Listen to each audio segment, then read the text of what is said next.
ধানমন্ডির বাড়ি গুড়িয়ে দেওয়া হলো এদের অহংবোধের কারণে, ঠিক না? অহংকারের পরিণতি হচ্ছে এগুলো। যারা আলেমদেরকে এরকম বৃদ্ধাঙ্গুলি দেখায় বলতো আলেমদেরকে নাকি গুনার টাইম নাই, ঠিক না? এরকম করে নাই? আলেমদেরকে স্বাধীনভাবে কথা বলতে ওরা দিয়েছে? স্বৈরাচারী হাসিনা প্রায় সময় বলে আমার কি দোষ, উনি উনার কোনো দোষই খুঁজে পান না, একদম বেগুনা মাসুম। আপনারা যে এই মাসুম লোকটারে কেন তারাই দিলেন এটা আমার বুঝে আসতেছে। এক কাজ করা উচিত, এই গোটা দেশের মানুষ সবাই মিলে হাসিনার পা ধরে মাফ চাওয়া উচিত। কথা বলে না কেন ভাই? তার কথা মতো আমাদের কি করা উচিত? কথা বুঝেন নাই মনে হয়।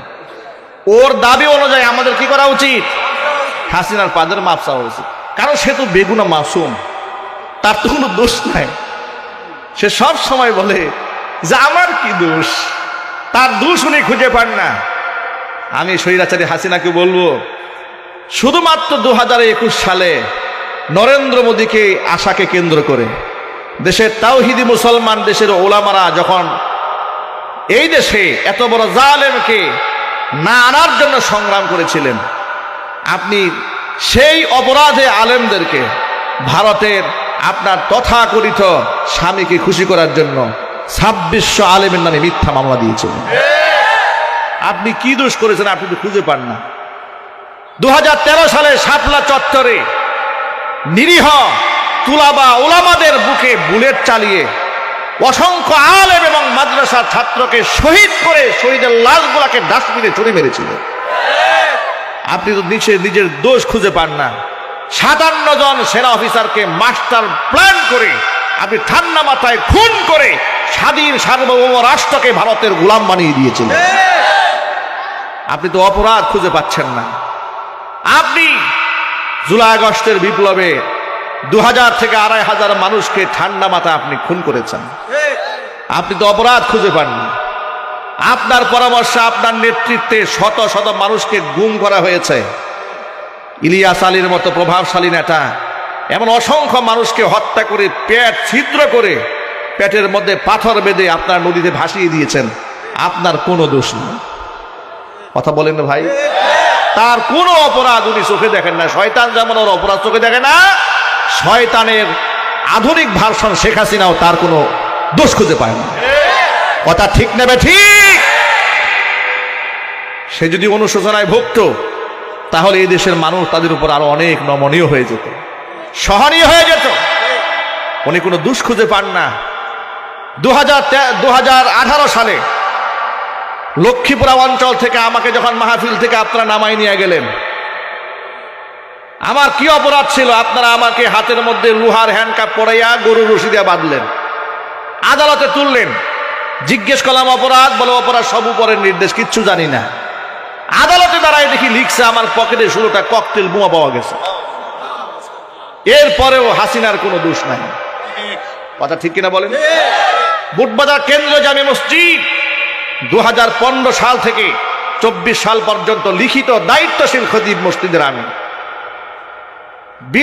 শারঈ ওযর ছাড়া কোনোদিন মসজিদে জুমা পড়ানো বাদ দেইনি। হাজার হাজার মানুষ সকাল থেকে অপেক্ষা করেছে জুমা পড়ার জন্য। সেই মসজিদে আপনারা আমাকে 3 থেকে 3.5 থেকে 4 বছর পর্যন্ত বিনা নোটিশে আপনারা আমাকে জুমার নামাজ পড়াতে দেন নাই। প্রশাসন দিয়ে বাধা দিয়েছেন। যে বাসায় ভাড়া থেকেছি আপনারা পুলিশ পাঠিয়ে সেখান থেকে আমাকে বিতাড়িত করেছেন। আপনারা দোষ খুঁজে পান না। আপনারা এই দেশের আলেমদের সাথে যে আচরণ করেছেন, পৃথিবীর ইতিহাসে ফেরাউনও এত আলেমদের সাথে এমন গাদ্দারি করে না যে গাদ্দারি স্বৈরাচারী হাসিনা করেছে। এরপরেও হাসিনার কোনো দোষ নাই। এরপরও তার পক্ষে কিছু লোকেরা কথা বলে। আমার বার্তা বড় স্পষ্ট, আল্লাহর কোরআনের সাথে যে নাফরমানি স্বৈরাচারী হাসিনা করেছে, এদেশের হকপন্থী আলেমদের সাথে যে নিষ্ঠুরতম আচরণ স্বৈরাচারী হাসিনা করেছে, যত শত মানুষকে সে খুন করেছে, হাজারবার শতবার হাসিনার ফাঁসি হলেও তার পাপের প্রায়শ্চিত্ত হবে না। কথা বলতে হবে, ঠিক কিনা বলে? আবার তার পক্ষ হয়ে কথা বলে আপা নাকি আবার ফিরে আসবে। আসেন, কথা বলে না কেন? আপনি তো চট করে আসবেন, আসেন, আপনাকে তো নেওয়ার জন্য আমরা রাজি আছি। আপনারা রাজি আছেন না? আপনি চট করে কেমনে আসবেন? সাধারণ একটু লাইভে এসে একটা বক্তব্য দিবেন, এই পাপেই তো আপনি নাই হয়ে গেছেন, ঠিক না? এই পাপেই যদি বুলডোজার খান, যদি দেশে ঢুকতে যান, অবস্থাটা হবে কি? আপনি মনে করেছেন আমরা বিভক্ত হয়েছি, মনে আছে, আমাদের সব মনে আছে, কিছু ভুলে যায় না। মনে রাখবেন, এদেশের মানুষ তারা বিভিন্ন রাজনৈতিক স্বার্থে বিভক্ত থাকলেও ভারতের আধিপত্যবাদের বিরুদ্ধে এবং স্বৈরাচারী হাসিনার স্বৈরতন্ত্রের বিরুদ্ধে গোটা জাতি এখনো পর্যন্ত ঐক্যবদ্ধ আছে। আপনারা কি ঐক্যবদ্ধ আছেন? কারা কারা আছেন? দুহাত দেখতে চায়। ছোট্ট একটি বিষয় নিয়ে কথা বলবো। বিষয়টি হচ্ছে এই, আমরা এখানে যারা বসে আছি কিংবা গোটা বিশ্ব পরিমণ্ডলে যত মানুষ আমরা আছি, সকল মানুষ আমরা গুনাহগার। কুল্লু বানি আদম খাত্তাউন ওয়া খায়রুল খাত্তাইন আত-তাওয়াবুন। যারা ভুল করে, এই ভুল করা মানুষগুলোর মধ্যে শ্রেষ্ঠ মানুষ তারা যারা ভুল করার পরে অনুশোচনায় ভোগে এবং তওবা করে আল্লাহর কাছে ফিরে আসে।